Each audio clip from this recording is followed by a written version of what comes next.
तासगाव तालुक्यातील डुबल धुळगाव येथील राजू गौतम खांडे वय वर्ष 39 या तरुणाचा आज दुपारी सांबरवाडी धुळगाव मार्गावरील ओढ्याजवळ बुधवारी 3:15 ते 3:30च्या दरम्यान अज्ञातांनी जोरदार हल्ला करून निर्घुण खून केल्याची घटना घडल्यानं परिसरात एकच खळबळ उडाली आहे।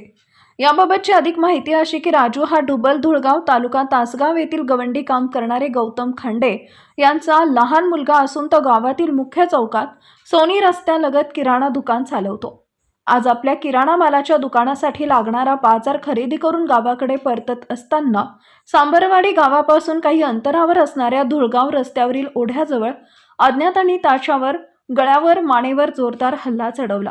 यानंतर गंभीर जखमी अवस्थेतील राजू यास रुग्णालयात दाखल करण्यात आले, मात्र तो मृत झाला असल्याचं डॉक्टरांनी घोषित केले। ही घटना समजताच तासगाव पोलीस ठाण्याचे पथक आणि वरिष्ठ अधिकारी घटनास्थळी दाखल झाले आणि त्यांनी पुढील तपासास सुरुवात केली। या घटनेनं पंचक्रोशीत चांगलीच खळबळ उडाली आहे, मात्र अद्याप खुनाचं कारण व आरोपींची नावं निष्पन्न झाली नसल्याचं समजतंय।